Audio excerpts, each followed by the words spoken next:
First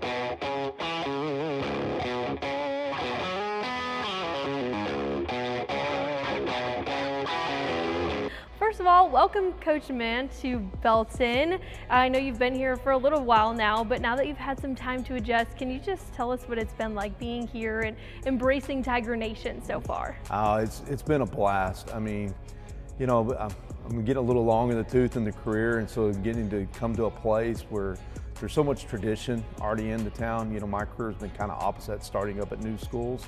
So coming into somewhere new with a community like Belton, and I already feel like I belong here. And you know, I'm still trying to get here, still trying to make things get here full time, but it's just, I feel like the kids, the community, the way everybody treats each other around here, and just aggressiveness to want to win and be great is just so, I don't know, enticing, and it's so refreshing. And I'm just so excited and lucky to be here. So it's been great. I feel like it's only been a couple weeks. It's actually been a couple months, and like we talked, it's about to be August. So it's been a blast, and you know, each day is a new day, and we're having a blast doing it. To be able to come to a place where you can sense that eagerness to win right away, what does that mean to you as a coach who was ready to take this position? Well, it's something I was looking for. I was blessed to be where I was for so long and had such a great bond with the community. I wanted to make sure this next step in my career was somewhere that they had a will and energy to win, not just on the field, but off the field, and how they treat each other, how they work within the community. There's got to be all those things connecting, because it's so hard to win in this state, in this area, with the teams and talent that we have. But I wanted to be somewhere that there's a chance. If you do things right, you work really hard, and the stars align, you can make a run at it, and I believe that potential and possibilities here. Yeah, that eagerness to win, I'm sure for you, started at a young age when you started playing football. So let's walk through your early days of your time on the field and how that led to you being a head coach.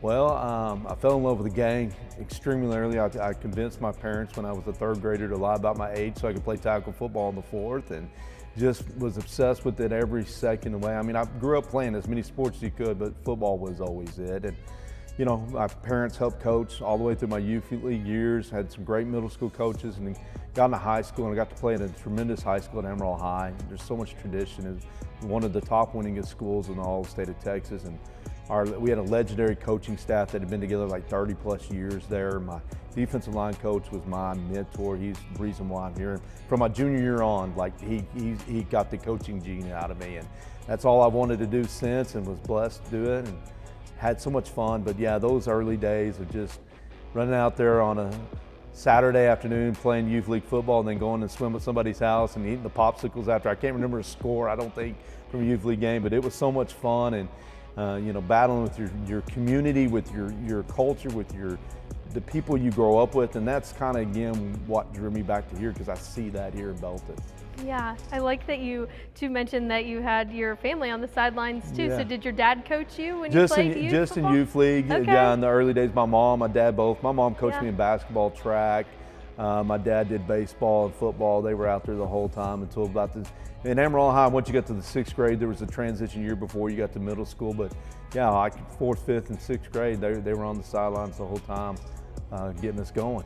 That's so awesome. Yeah. I'm sure you learned a lot about yourself when your parents coached you for a little bit. Yeah, you definitely do. And you find out, it teaches you how to be a better coach sometimes, remembering how your parents were.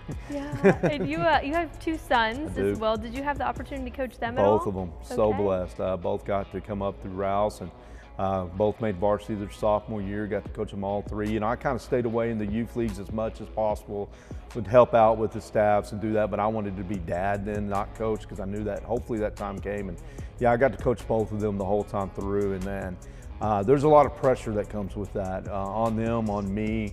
You know, you want them to have the best career, just like you want for every kid, but at the same time, that's still your kid. So there's that dynamic. We luckily had a great balance. We learned how to still be dad, but still be coach, and probably because I have a great wife that kept the balance at home with us and helped that manage where we were getting too serious, not serious enough, and the guidance she gave us was amazing. Yeah, for you to have as much time as you did at Rouse, you were really able to build a program kind of from the ground up and be able to establish your ways. So I guess what are some things that you were able to establish there that you hope to bring with you here from your time that you've spent? Well, a lot of things I did wrong that I would want to redo and find shortcuts. So now that I've done it for so long, I'm like, I don't need to make that same mistake again. But you know, it was a unique setting. Opening a school, I think everybody should do it at least once. I don't know if you ever should do it twice. It's a challenge, but you know, after those first couple of years and taking a group to the state semifinals and then establishing a culture, building that in, what I do hope to bring is still that complete connection throughout the community and school. It's not just about the football program, it's about all of our sports here. It's about all of our athletes. It's getting out there working with our kids in summer camp, from the middle school girls to the varsity guys, and being present, being around them, because we're all mentors. And every kid that walks through these doors deserves to be coached. Whether it's, you love football and your second sport might be basketball, well, that kid doesn't matter. They want you to coach them the same. So my job is to make sure that we connect all the greatness. There's so many great things. Just help connect it, bring it into one big picture. And Belton ISD's already got things going. I'm just hoping to be the little bit of glue that maybe might a few things missed, so we can set this thing off for all of our programs and get up there in that Lone Star Cup, Texas Cup, see if we can't put this thing up there a little bit higher.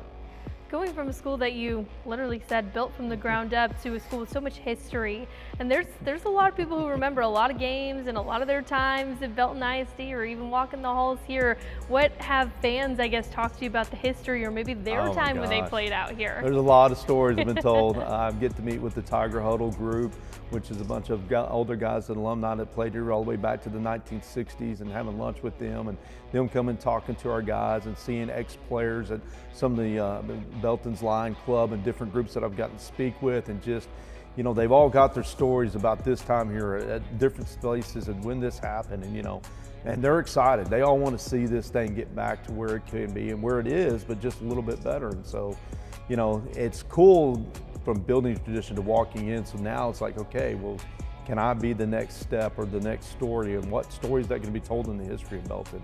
Because there's already a legacy behind me. Now what do I get to do, make it going forward, and follow some of the great coaches and great kids that have been here.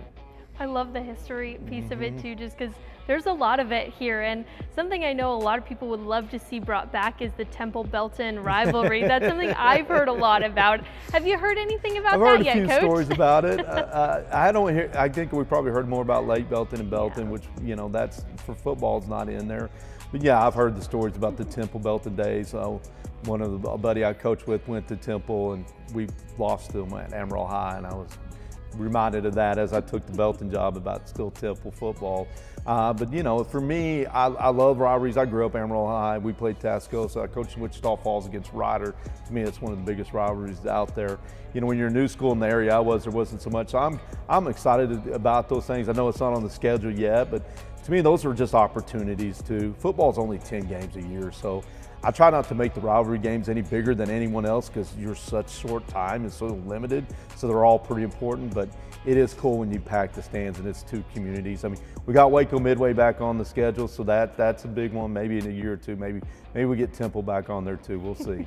I'm sure people are going to be excited to hear that. We'll see. I didn't guarantee it. So. It's okay. Just the even thought of it, I think gets people excited. What is it about this area that you're learning how much football means to these communities and how excited they are? Because I can tell you, the second that season's over, they're already counting down to the fall season again. I could see that by the time I walked in, you know, from our meet the coach night to everything, and the way the kids have been coming to workouts and stuff like that, and the way the Booster Club is responding. They want this thing to not, I mean, it's not state championship or bust. We want that, just like everybody else in the state of Texas wants, but they want to see our kids grow up to be great men and great father figures and great structures and stables of the community. I want them to go on, and if they go on somewhere else, great. If they go on and come back to Belton and make it great, and that's what I've been blessed.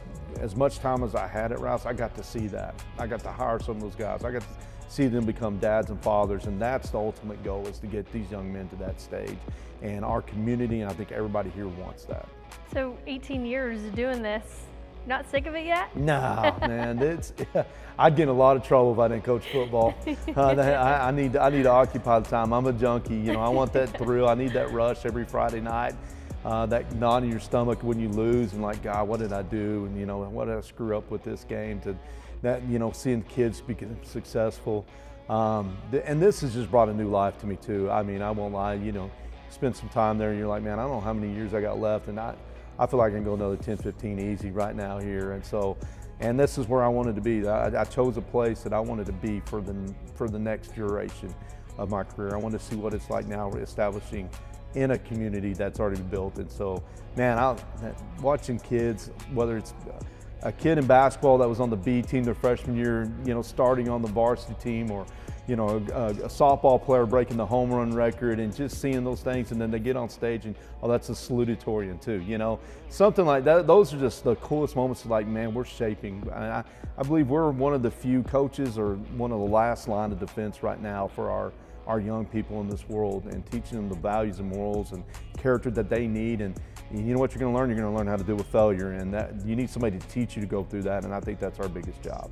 You said you wanted to be here. What made you want to be here, and what is it about Belton that had you fall in love? Well, I haven't won a game here as a coach, so I wanted to change that. Number one, unfortunately was on the wrong side of 2 games here, but showing up here and seeing the facilities, watching how their kids competed and worked, and whether it was here or the Lake Belton kids, I know that's the same community, but I just watched how they worked. From the athletic director here, and Coach Skidmore was a big part of it. The way he handles himself, the way he handles athletics, the way they view the responsibilities, to the great administration from the principal to our superintendent. And just, when I've come up the last 3 years to UMHB to watch games, and just hang out around the community and seeing how the town just operates. It reminds me of, being back in West Texas a little bit, and kind of back to a culture that I was looking for. And, and then I looked at the roster and I went, man, you know what? They got a lot of guys coming back here. This is a really talented team. And, the 5A Division II is kind of where I like being in as far as the coaching world. And I was like, why not? Let's do this. It's not too far. We're moving a little closer to some of my family up north. And, something about being at Belton High School, and I've never gotten to walk out of a door to my field. I've always had to get on a bus and travel to a stadium, so that was like, hey, that's a perk right there in itself. So I want to try that for once. So what's it like waking up every morning getting to see this view? Man, it is. I can't, I brought 2 of my former players up to work with the quarterbacks last week, and then showed them around, and they were like, how amazing this is. And it was good for the Belton kids to hear how blessed they are, because this is an unbelievable facility. And being able to have that, it's shrinking in Texas how many schools can walk out their door to their own facility. And I've been on, like I said, from high school all the way to right now, I've never been able to do that. So, and what we're doing here with the new turf, we're working on some new projects that are coming in to upgrade the facilities and just things. Football matters, the school matters, the community matters, so it's really cool. Speaking of some of those former players that you had come, I saw one of them, a former Raiders quarterback. You've had guys who've gone on to be professionals. How important are those relationships that you've had with those guys, and to see them come back and still want to help you out? It gives me chills thinking about it. I coached my 2 sons, but I coached a lot of kids that were like my sons. And, cool thing about those 2, they're 2 polar opposites. And, we've gone through some good battles and good stories on and off. And, there's rough patches when you coach kids. Sometimes you have to make hard decisions and do things. And how much they want that, though. And, man, I've got so many stories with so many kids I've coached. We can be here a long time. We can run a special, but I've gotten to hire a couple back. I've got probably like 9 to 10 kids I've coached now in the coaching world. The ones that go on and serve in the military service is probably the coolest thing, and they come back and you're just like, wow, seeing the men they are. And, like I said, I've gotten to see some now have kids, and if I would have stuck there much longer, I would have got to coach a couple. And I was like, man, that's just making me feel old. I need to get out of here. So, but no, it's a blessing, and that's what. You really get into the coaching world, you'll find out real quick. We all want to win Friday night really bad, and I want to kick your butt so bad on Friday night. And then after that, there's such a respect for what these people in this profession does. You'll find out there's more, probably a closer fraternity of brotherhood between the coaches in this world than there are hate. And yeah, we want to kick each other's butt on Friday night, but after that, we want to do what's best for kids and seeing any kid go succeed. If you can help them by beating them and helping them, or they beat you and help you, or just coach them. Some kids I've had to remove, and they come back and tell you that's the greatest thing that's ever happened to them. You're like, well, boy, you didn't think that then, but it's cool to hear that now. And then just the hugs they give you after the game is so cool. And going back to the guys in your locker room, you mentioned a lot of the ones you saw on tape last year. They're going to be back and playing for you this year. Will Shepard, one of those guys. Yeah. So much talent in that locker room. What was your first impression of those guys? They were ready to go to work, and they didn't skip a beat. And I was impressed where they were physically when I came in. What they had done in the weight room and things. So it's like, okay, we're not far behind. It was just connecting some pieces real fast, and what they've jumped on, they've got an eagerness to want to win. They feel like they owe something back to this school, and it's been really cool to see that. And I saw that in the competitiveness. I went and watched baseball, and there's a handful, and there's a lot of them that played baseball, or just the kids and the way they competed, and then watching the success we had in some track and field, and those guys leaving on the line that are all coming back into our programs last year. Our basketball program here did phenomenal last year. I watched our girls softball and went 3-4 rounds. I mean, I was like, this school is on the verge, and there were a lot of young kids on all those sports, sophomores and juniors, and then, you know, the football side, we were hitting close to some records in the weight room, guys putting up some numbers. We've gotten some guys a couple of offers already this spring with some of our players. We're going to extend that going into this fall, and it's like, all right, the stars align, don't screw it up. So it's just on us to get this thing steered right. Yeah, for them to have that kind of immediate good first impression on you, how much did that excite you when you started thinking about the work to be done? It's good. It took them a while to get used to me because I'm a talker. I goof around with them. I'll get serious. I'll yell like every coach, but you know, and they're kind of like, is this guy for real? Like, what's going on? And so I think once they got comfortable with me, they started letting their guards down. But it's just fun to have them around, and the potential that we have, and you want to keep it steered. I mean, we want to talk big thing, but I'm like, right now, I'm like, they're so focused on the big picture at the end. It's getting there tomorrow. No, like, you don't get there, you don't get to the state championship by jumping off the cliff. You got to climb it rock by rock up, and we got to just step by step get there. And we're slowly making our way. We're slowly taking steps. We got a ways to go still, but we are starting to put one foot in front of the other, and our retention of what we've been able to do so far. I'm excited. I'm ready. I'm ready for August, kind of not yet. I want a couple more weeks of summer camp to get there.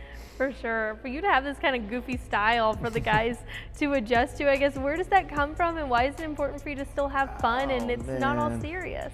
Well, if you can't laugh at yourself, and one, you got to admit when you're wrong as a coach. You can't be hard-headed on that. Like, I'm going to screw up a third down call. I'm going to call a wrong timeout. I'm going to make a mistake, and I'm going to own it from them, show them what it looks like. This was a mistake. Guys, I lost my temper there. Shouldn't have yelled at the referee.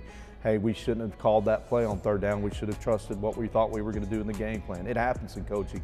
To show them that you're willing to fail and learn. And because we want coachable kids, well, the only way coachable kids today get to know how coachable looks is if you're coachable yourself as a coach.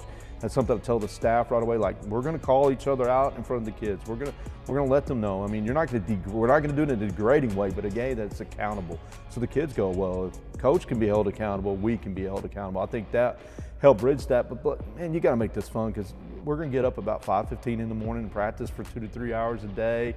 It's going to get hot. It's going to be grueling. You're going to go out there and get physically beat up and sore.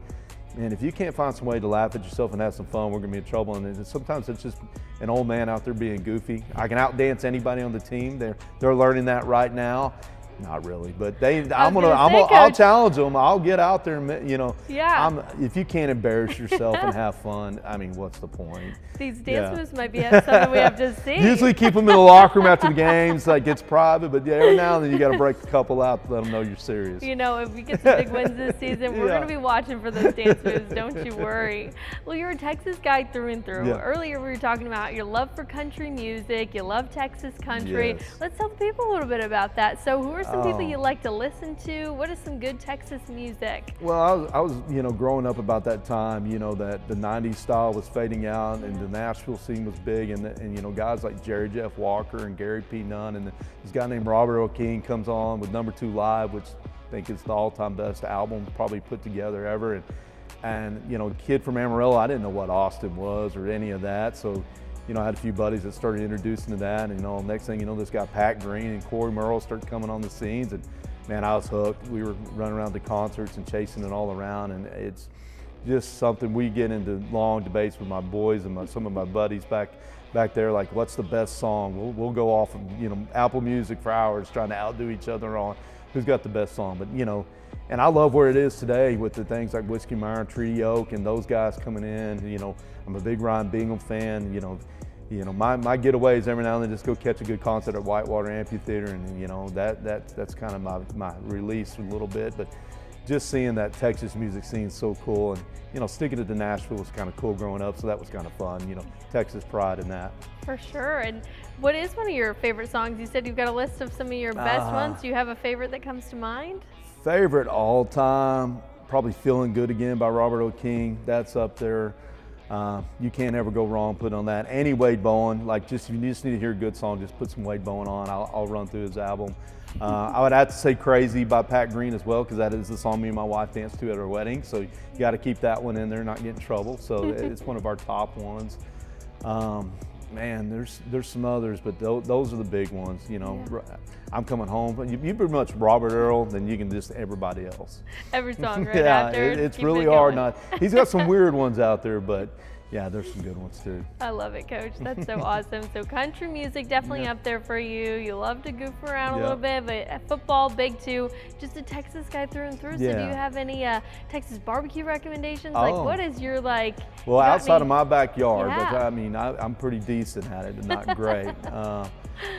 I still think right now, like if my go-to, like if you just give me, I'm gonna go to Driftwood, go to Salt Lick and Driftwood, and I'm gonna get the bison ribs. Okay. But they're a little bit of sweet sauce on it, man. It is pretty good. But that's just a unique bite that I like. I want to get down to Burnt Bean Company and try their, in Seguin. I want to try his restaurant. I've been dying to hit that one. Austin's got a ton. Of course, Lockhart, you can't go wrong in there.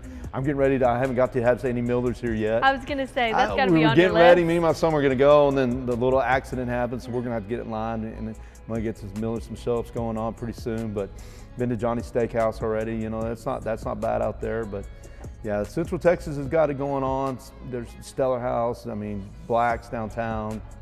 I haven't done Franklin's yet because I don't know if I can do the line in the morning. I know. We got to wait till it cools down a little bit. I know. I'm like, yeah, you got to go more like that. And it's hard for me in the fall because I'm stuck up here 24/7. But no, I love Texas barbecue. Anybody, some of the best barbecue I had, so somebody's backyard that just put it on the grill and you forgot about it, left it there for a while and went back and like, how did we not screw this up? But it worked. Absolutely. Well, you got to get to Miller's, Coach. I got to tell you, I've never really been a big brisket girl until I moved to Texas, and it's a different game out here. Yeah, it is our brisket's so good. That's the beef ribs brisket, but I'm telling you, bison ribs, it's a secret hidden gem in Texas. I got to try that. Yeah, I'll put that on my doubt. list for sure. Coach, it's going to be really exciting when the season gets going, and it's going to come before we know it. But something I love about you and your story, you spent some time at Angelo State. Yeah. You were a walk-on there, right? I was. Okay, so how much of that walk-on mentality do you still carry with you today? Oh, gosh, probably almost every day. I was blessed when I played at Emerald High. I was a 3-year starter and was all district, and, I thought I was really good at football. I thought I knew a lot about football, and I got to go to Angelo State when that staff with Jerry Vandegrift and Mike Martin was our DC. They had been there for a long time too, and I've been blessed just to follow generations of coaches. And that I went through the walkout deal. You arrive a little later than the team, you walk on. And I remember I was thinking number 2 or 3 out of all the walk. I'm like, yeah, of course I am. I'm good. And I go out to that first walk-on practice, and it was like, no, I'm not a very good football player. I mean, I was going to be a linebacker because I knew I wasn't big enough. Went to linebacker, like, nope, I ain't fast enough, not even close. Went to the D tackles, looked up at them like, yeah, that ain't happening. So finally, I'll go stand this line with the D ends. This is about the only thing I kind of might do. And I remember I was like, if I'm going to do this, if I'm going to actually play here, I'm going to have to learn a lot more about football. And luckily, those men there taught you about that. And some of it was a rough education. It was a lot of trial by failure, but and to walk on and to stick it out. And there was many years I wanted to quit. And between my mom, like, no, it's not an option. You're right, go back. And then probably going into my sophomore year, third year after my red shirt, my high school coach, Jim Lane, then I remember he said, you just quit, just go home. You don't have to do this. But it was kind of sarcastic. You don't have to do this. And after that, I was able to finally get to where I earned some playing time, started a couple years, and afterwards, the connection that made with the coaches, and like, okay, what job do you want? Where do you want to go work? Where do you want to get on? And what they pulled after that to get me into connections with some people, and I ended up following GA at the time, and didn't realize that through that hard work and tenacity, that grind, I thought I was just doing it because I played football, but no, it taught me everything. Because I had to be the scout team guy for a long time. So how it translates now, I mean, you can't just throw guys out there at scout team and expect them. You got to coach those guys like you coach the starters. Because I remember years where I felt like nobody knew who I was and didn't care about me, and that sucked. And it's hard to do when you're the head coach because there's almost 200 kids here. Trying to get to learn them all and know them now, especially that I'm new here, is the biggest challenge. And I want to make sure they all feel valued. And sometimes you're never more than just a scout team guy in a football program. That's the sad part about the life of it. I get it, was that for a lot of years, but the value you bring, even though you might not be out there on Friday night as much as you want, this game doesn't exist without those kind of guys in the game, man. Trying to bring that love to them as well as to your starters, I think is what taught me the most about being a walk-on.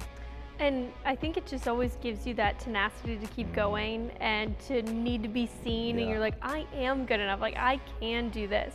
Do you ever find yourself looking on the field and maybe being like, that guy's got it in him? Like he could, like that walk-on mentality of like, I can see it in him. Those are the ones we want. That's the beauty of coaching, is you got the talent. You see the guys right away and like, man, we got to maximize this guy's got potential.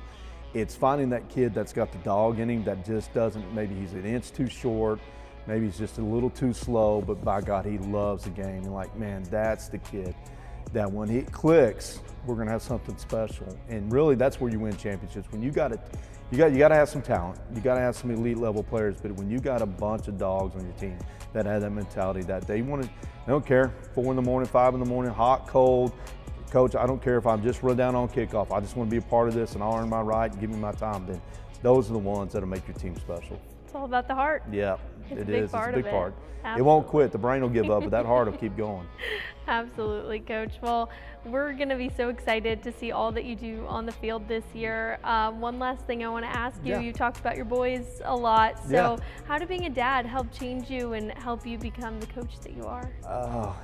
I know some great coaches that aren't parents, but I think it essentially makes you a better coach once you have kids.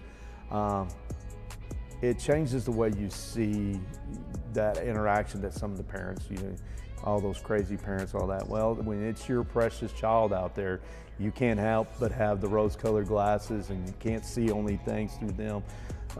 So it definitely gives you a perspective of what all your parents go through when you see it. And then you come home and you got to hug them when they're hurting, and you got to deal with all the off-the-field issues. It teaches you that too, because when you just go home and you're just a coach, you may not see all that stuff. Sometimes that's good, sometimes that's bad. But they taught me both. Both were two completely different players. They both taught me different ways to coach and challenged me in both ways, and I challenged them a lot of ways. But it was watching their, some of my best pictures and joys I have is one of them, them coming off the field, jumping in your arms after getting interceptions and almost tackling you on the sideline. I mean, like I got to do that. Like I remember people ask me, like, graduation, you want to be on stage to hand them their diplomas? I'm like, no, I got my moments. I got to do something nobody else did. I got to stand on the field and I got jumped on twice by 2 different boys because they got interceptions, and get to still share those moments. I mean, I got doused with water after we won the state semifinal game, and my oldest is pointing at me, laughing at me. Like, there's just those memories that winning a district title, my son. Last year when we beat Liberty Hill in overtime, my son who came back to watch it, he's the first one to grab me from behind. I mean, we're invested in it. I mean, we've all been invested in it since we've been in it. My wife is probably the biggest Coach's Wife fan, and like, she loves it. Like when I've talked about, maybe I need to look at this or that, she's like, you're not doing anything else but coach and quit. And I'm like, in a couple of days, yeah, you're right. So it's awesome. It's definitely it takes a special woman to be a coach's wife, and it takes special boys to be a coach's son in football, for sure. Sounds like she humbles you a little bit. She humbles me a lot. She keeps me grounded. She lets me vent. You have to have that person you can, like, come home and just unleash on. And sometimes it's good, sometimes it's bad. Sometimes it's like, you need to get away, go get out, go do you for a while, and then there's times like, hey, let's talk, what's going on. So it's cool. Well, we're excited to see her on the field, and you as well, Coach. So no doubt. Best of luck to you this season, and thank you so much. Well, thank y'all. I appreciate it. This was awesome. Of course.